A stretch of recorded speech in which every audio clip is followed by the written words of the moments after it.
আমেরিকায় এসে যদি আমেরিকানদের মতো ব্রেকফাস্টই না করি তাহলে আর আমেরিকায় কেন আসলাম? তো অনেকদিন ধরেই প্ল্যান ছিল যে এখানের প্যানকেক ট্রাই করব। IHOP এর প্যানকেক গুলা অনেক বেশি ফেমাস। তো শুনলাম অনেক ডিলিশিয়াস, তাই চলে গেলাম ট্রাই করতে। যাওয়ার পরেই ওয়েটার আমাদেরকে ভিতরে নিয়ে গেল। তো আমাদেরকে দেখিয়ে দিল যে আপনারা এখানে বসেন। আশেপাশে আর কেউ ছিল না। যদিও ব্রেকফাস্টের টাইম হলেও আমরা গিয়েছিলাম অলমোস্ট লাঞ্চ টাইমের দিকেই। তো যাওয়ার পরে উনারা আমাকে মেনু দিল। মেনু দেখে তো আমি একদম অবাক হয়ে গেলাম যে দেখতে মনে হচ্ছিল যে সব রিয়েল। এই আমি মেনু থেকে তুলেই খেয়ে নিতে পারবো। এতটা বেশি রিয়ালিস্টিক লাগতেছিল সবকিছু। তো ওইটা যখন আসছে, মেনু দেওয়ার ঠিক কিছুক্ষণ পরে আমি তারে জিজ্ঞেস করতেছিলাম, "কেন আসছেন ভাই?" সে বলল যে, "ম্যাম, ইউর অর্ডার।" আমি বি লাইক, "ওকে, ঠিক আছে। নিয়ে যা ভাই অর্ডার।" তো ১ম এই কফি দিয়ে গেল। কফি যতবারই আমি বানাই ততবারই আমার এক ফ্রেন্ডের কথা মনে পড়ে। সে একবার আমার হাতের কফি খেয়ে বলেছিল, "তোকে আজীবন বদদোয়া দিব এমন বাজে কফি খাওয়ানোর জন্য।"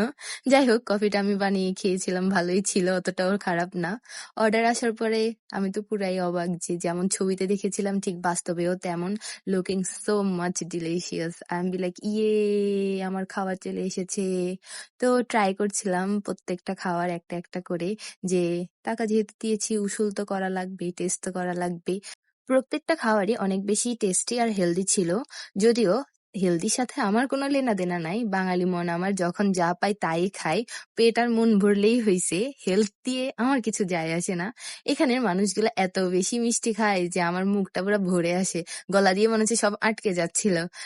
শেষে বিল দিতে গিয়ে মাথায় শুধু এটাই আসলো, এই টাকা দিয়ে তো আমি পুরা মাসই হচ্ছে ব্রেকফাস্ট করতে পারতাম। তাই আর যতটুকু বাকি ছিল অতটুকু খেয়ে আসলাম, যে রেখে আসতে পারবো না বাবা, অনেক বেশি দাম ছিল। যা আমার আমেরিকান হওয়া ঘুচাই দিছে।